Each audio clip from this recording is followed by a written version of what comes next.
Christ alone, my hope is found. He is my light, my strength, my song. This cornerstone, this solid ground, firm through the fiercest drought and storm. What heights of love, what depths of peace, when fears are stilled and when striving cease. My comforter, my all in all, here in the love of Christ I stand.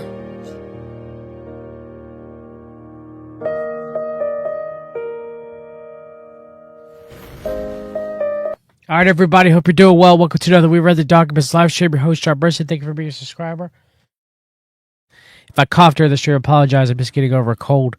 I want to thank everybody who donated. I needed it because I was not able to work at DoorDash the past few days because I've been very sick. Finally now starting to get on the mend where I can actually talk and not cough. Hopefully, anyway. I'm going to have to pause myself. You might hear me cough a little bit, but I'm doing a lot better. Just keep praying for me and my family. Thank you for all. If you donated, buy me a coffee / We've Read. If you want to subscribe to my work, search We've Read the Documents on Odyssey, Substack, and Patreon. Substack's where you get the most access to my content. And We've Read the Documents, social media, gorf.com / We've Read, gorf.com, home free speech. So, yeah, good boy. Russell Brand's back. Hey, have you seen Break Bread yet? We're going to be doing it every single week. It's going to be streamed live.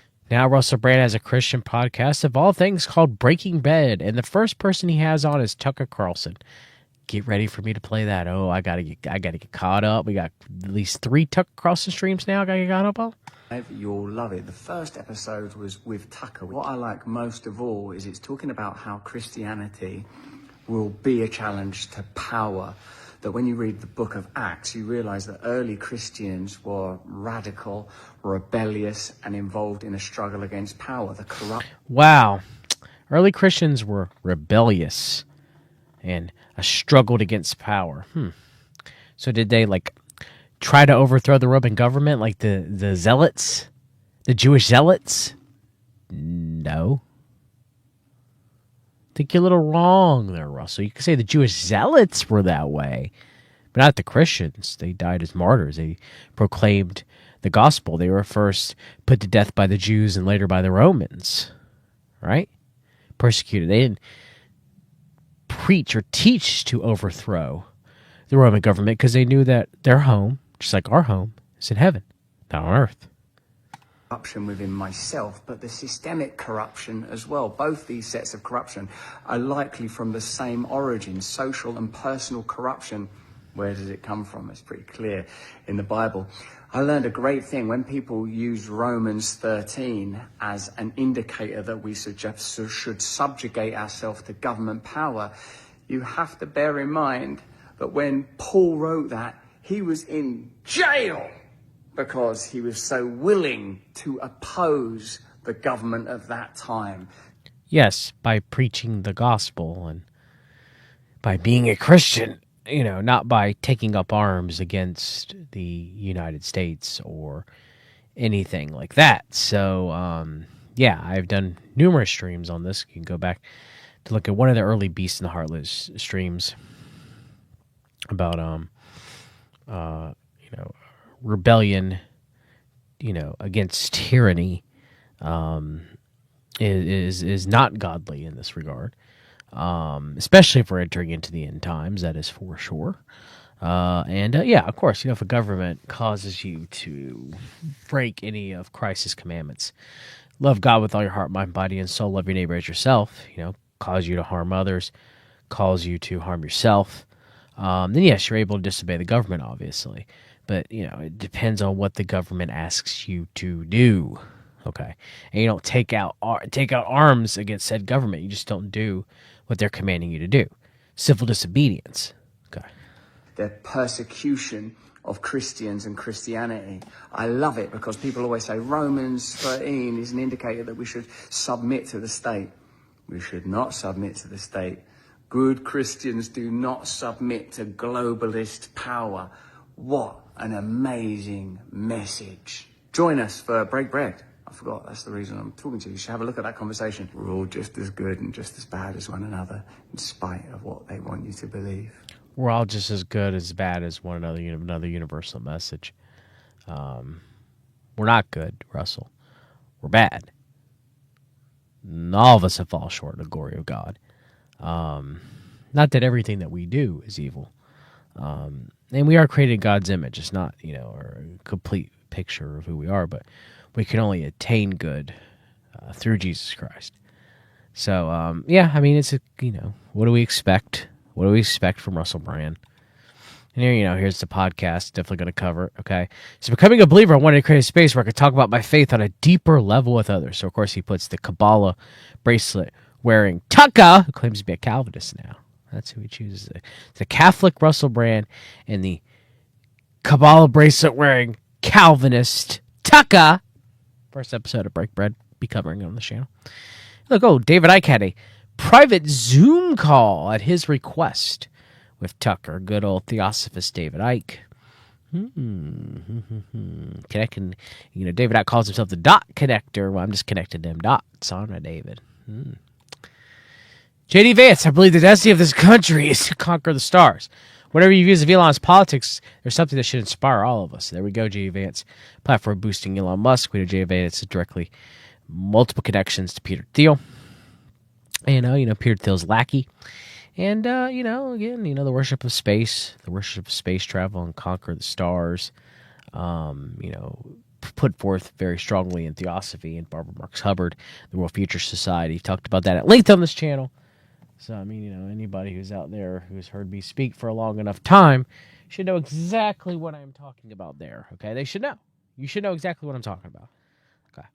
So, just further proof, A lot of the white nationalist organizations, like Order of the Nine Angles, are obsessed with space, reaching the stars. Okay.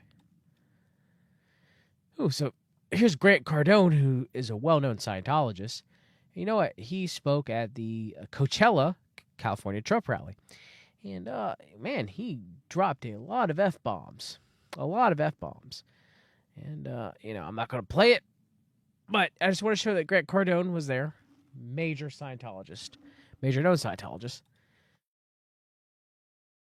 And here's Theosophist General Mike Flynn, CFP Mike Flynn, platform boosting Cardone. Cardone is a leader Elon Musk should bring into the circle for the Doge. We're going to do a feature stream on the coming together of this. Somehow Elon Musk is going to be head of an agency that cuts government waste. And you need an agency to cut government waste. He's going to be the head of an agency to cut government waste. You need an agency full of staff, full of people, full of Elon Musk to cut government waste. But you make more waste by making a new agency. But I digress there. I digress. Oh, look, it's Alice Bailey's organization, Lucius Trust, very strong within the UN. I can't read this fully today. Sorry, I'm already fighting back coughing as it is. So this is going to be a quick stream. I'm sorry, I wish it was longer. I have a lot to say, but alas, I'm still ill. But I definitely will be reading this in a future stream. I might have Ryan from Real Sports History back on. But they mention BRICS, and they mention the shift towards a multipolar world is gathering pace as energy continues to pour into human consciousness from a variety of sources, not least Shambhala. So they are very much for a multipolar world. Okay. So it looks like the plan is coming to fruition.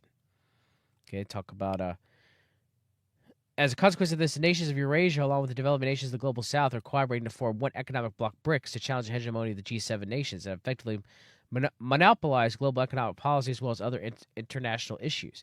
This development may be a contributing factor to the present global tensions as widely understood or admitted by the West. While the United States of America has been the omnipresent power in global affairs to the European support, the era is rapidly moving towards a greater distribution of power and of influence. So there you go.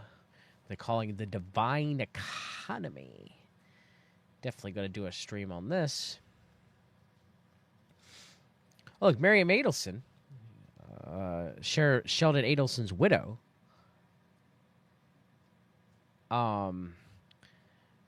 Miriam Adelson dumps $95 million in pro-Trump super PAC. Adelson has now given $100 million to the group, exceeding the $90 million she and her husband gave support in 2020. So it's $195 million she has now given. Or maybe it was 100 total, yeah. So, GOP megadonal Marianne Adelson, the wife of the late casino magnate Sheldon Adelson, both ardent Zionists, put $95 million into her pro-Trump super PAC, Preserve America. They're doing nothing but destroy America, but whatever. The massive influx of funds brings Adelson's total goal to the giving to the group to $100 million this year. Okay, so it's $100 million total. She had $5 million before, 95 now. She's one of the several billionaires bankroll pro-Trump groups. I've mentioned Timothy Mellon. Interesting, Wyoming bankier Timothy Mellon, $125 million to another pro-Trump super PAC. Elon Musk, as well. So there you go. Sheldon Adelson giving $100 million more than they gave in 2020. Oh, look, from Truth Stream Media. Right before the most contentious election ever, the DoD just reissued Directive 524001, allowing more military involvement in civil law enforcement and authorizing legal force in domestic situations, which wasn't in the latest version. So I went and checked both. They put both documents up there, and went to check, and they are correct. So, Systems are responding with assets for potential lethality of any situation which reasonably foreseeable. The providing of the requested system may involve the use of force that is likely lethal force, including death or seriously bodily injury. It also includes all support to civilian law enforcement officials in situations where the confrontation between civil law enforcement and civilian individuals or groups is reasonably anticipated.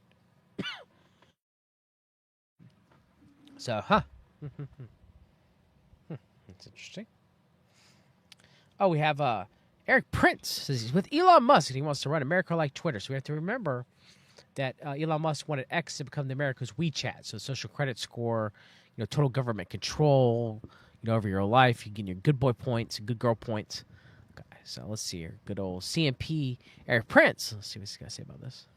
We're suffering from the endless stream. It's like the socialist default paradigm of more government control, and more spending is somehow, if they just put the right people in charge and spend more money on it, we're going to get there. Sadly, we are all suffering from the consequences of that paradigm, and it's going to get worse unless we make a significant course change. And that's why I said, he quoted me accurately there, Jacksonian accountability of cleaning out the failed dead wood. I'm with Elon Musk. Yes, we should take the federal government, the head count, down by at least 80%, just like he did to Twitter. So, yep, the reduction of the accountability. Elon Musk being the government accountability czar to reduce the government and running it like Twitter. Musk has already said he wanted Twitter to be the WeChat, X to be the WeChat. So there you go. It's more further proof there for you. I don't know what else you need. I'll play it again real quick for a second. We're suffering from the endless stream. It's like the socialist default paradigm of more government control, and more spending is somehow, if they just put the right people in charge and spend more money on it, we're going to get there. Sadly, we are all suffering from the consequences of that paradigm, and it's going to get worse unless we make a significant course change. And that's why I said, he quoted me accurately there, Jacksonian accountability of cleaning out the failed dead wood. I'm with Elon Musk. Yes, we should take the federal government, the head count, down by at least 80%, just like he did to Twitter. We're suffering from the endless stream. It's like the socialist default paradigm of more government control, and more spending is somehow, if they just put the right people in charge. So there you go. I mean, what more can I say? Asked about political execution, Michael Flynn says gates of hell will be unleashed under Trump. CMP Theosophist Michael Flynn, who served as a national security advisor in the Trump administration, led his fascist flag Friday at a Christian nationalist event on Friday. The video recorded at the Rod of Iron Freedom Festival. Yeah, oh boy, we're going to get to. Maybe me and S90 will do that stream as well, too. You remember the Rod of Iron, right? You have Ivan Ranklin in the back here. Let's play this video real quick and continue. Remember, Rod of Iron Ministries is the continuation of the Unification Church and Reverend Sung Mung Moon and his kids, the AK-47 gun church. Okay, they assault AR-15 gun church, Rod of Iron Ministries, right? Heretical Rod of Iron Ministries. That's where the Theosophist Flynn said this. We'll get to Trump in a minute.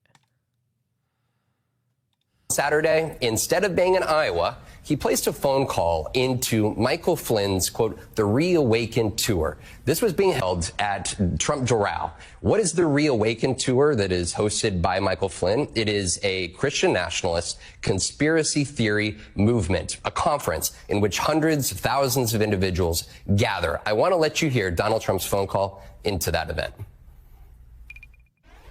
General Flynn, he's some general, he's some man. He took abuse like nobody could have handled, and he came out bigger, better, stronger than ever before. We love him. He's a leader. Oh, this is Saturday. Well. And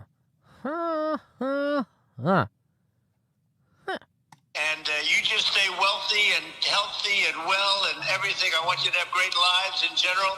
You just have to stay healthy because we're bringing you back. We're going to bring you back.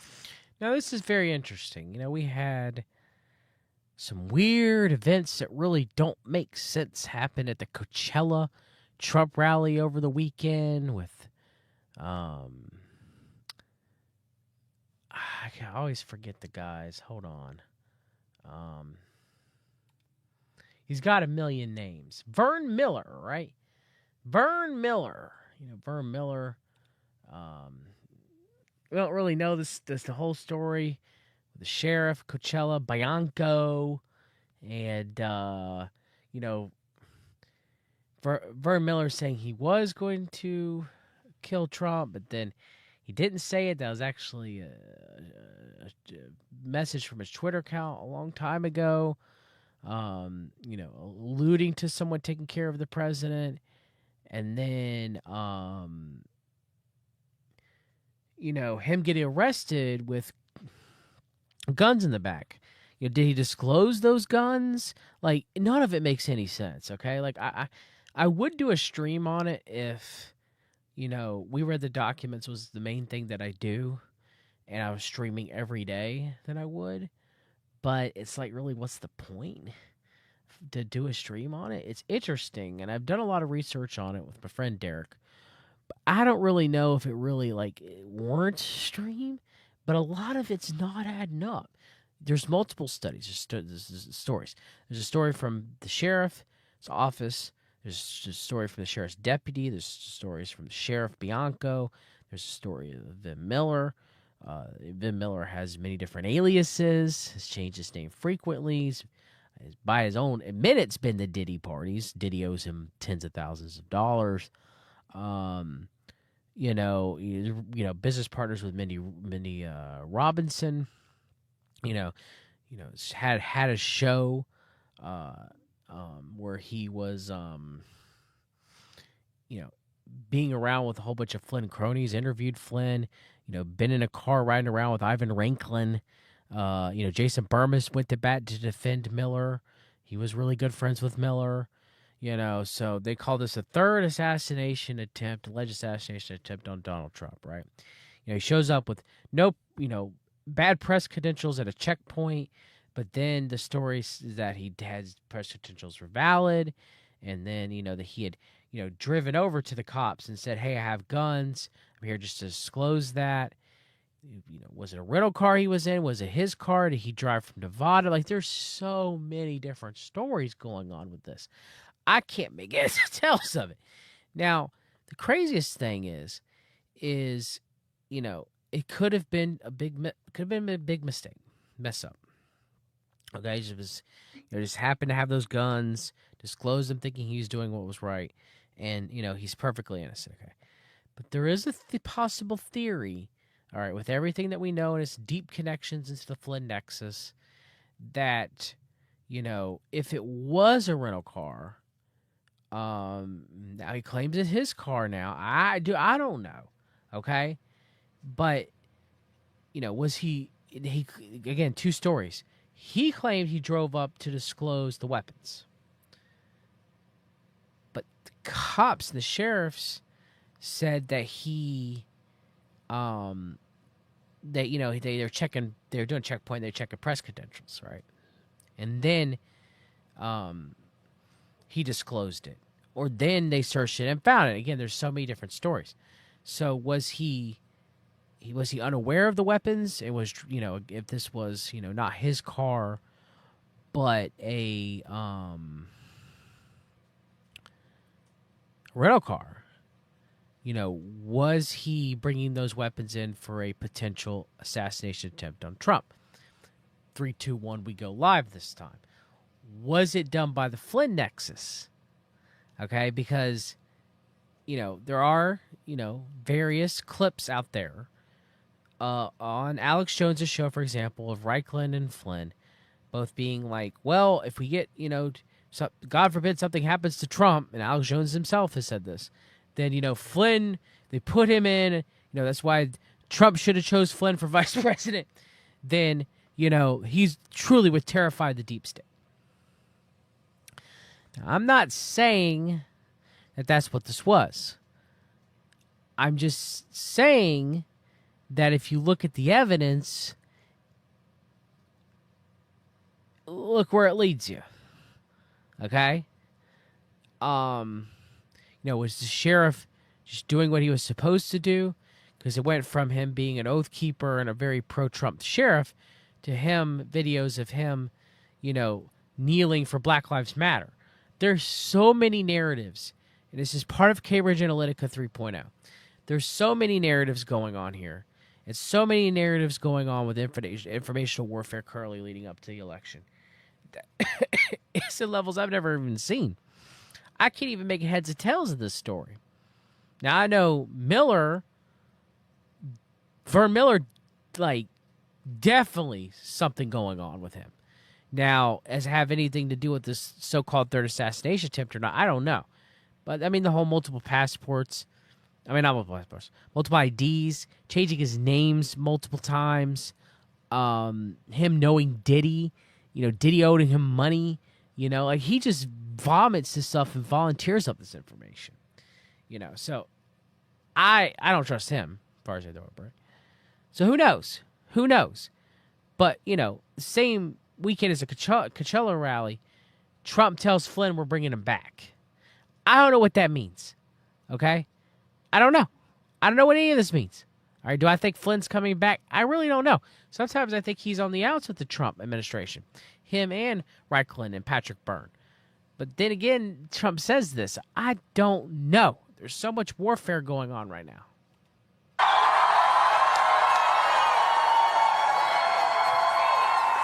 My wife's going crazy. Well, we're proud of you. I want to thank General Flynn for being a very brave man who was absolutely tortured. And he's stronger now. He's stronger now than he ever was. And it takes somebody very special to pull that off. We're bringing you back into the Trump administration. For folks who have forgotten Michael Flynn over the years, you'll recall he left the White House after he lied to Vice President Pence about his conversations during the transition period with the Russian ambassador. Michael Flynn is the same guy who pleaded guilty to lying to the FBI as they were investigating those very conversations. He pleaded guilty to the FBI for lying and not disclosing his work of hundreds of thousands of dollars with the Turkish government. He's the one who was pardoned by Donald Trump just 2 weeks after the 2020 election. And who was his lawyer? It was Sidney Powell. After that, he has become a close ally who has continued to spread conspiracy theories related to the 2020 election, but also he has continued to spread conspiracy theories about Russia's invasion into Ukraine, suggesting that Russia has exposed the, quote, bioweapons that the U.S. has funded. That is Michael Flynn. That is the split screen out of this weekend in Iowa. Donald Trump calling it a Michael Flynn in the Christian nationalist conspiracy theorist movement versus Ron DeSantis actually in Iowa making the case to Iowa Republicans. It's a pretty dramatic split screen. And, people do in Iowa, as you know, in Iowa, New Hampshire. All right, that's how I was going to play. So. In a video recorded at the Rod of Iron Freedom Festival in northeastern Pennsylvania, Fair responded to attendees' question about military tribunals and potential executions of Donald Trump's perceived adversaries. Trump returns to the White House. Former president has vowed that Flynn, who Trump pardoned after the retired Army Lieutenant General pleaded guilty to lie to the FBI, would serve in administration if he's elected this fall. The attendee asked if there's any chance should the election of go in a positive result, mean Trump winning, to them. Would you get your rank reinstated and sit at the head of a military tribunal to not only drain the swamp, but imprison the swamp, and on a few occasions execute the swamp? The man's remark was met with applause from the apparently bloodthirsty crowd. You hear in Flynn's response that he's hesitant about offering a full-throated public endorsement of this idea. But he walked right up to the line. No, we know he's gone over the line in other statements, okay? Like, let's be real here, all right? What your sentiment is about the accountability, said Flynn, and the Founding Fathers had a similar priority. I definitely believe we need accountability, he said. Your question went into some other areas, Flynn added with a laugh before concluding. I think a lot of people actually think like you do, and I think that's your right and our privilege. That's the way to get after this, but we have to win first. Flynn's closing remarks offered a frightening window into the havoc he intends to wreak if Trump wins. About winning, we have to win, and these people are already up to no good, so we got to win first. We win, and then Katie bar the door, okay? Believe me, the gates of hell, my hell, the gates of hell, my hell will be unleashed.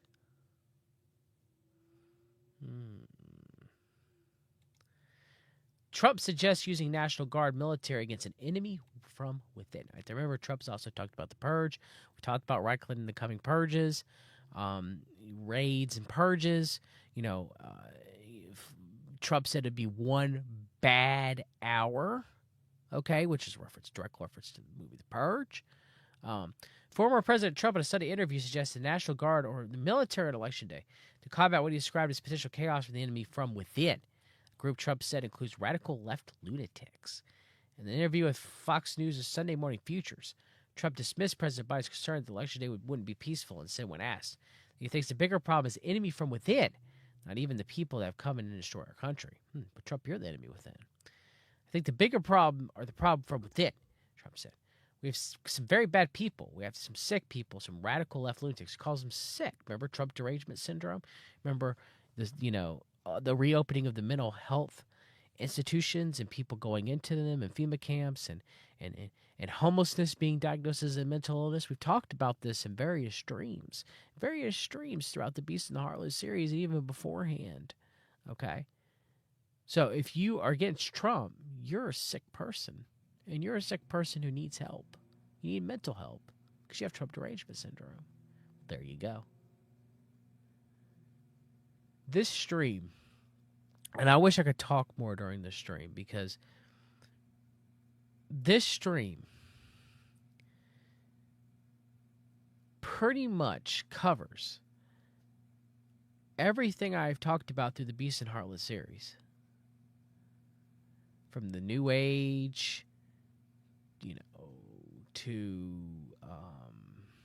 the plan, to the coming purges and raids.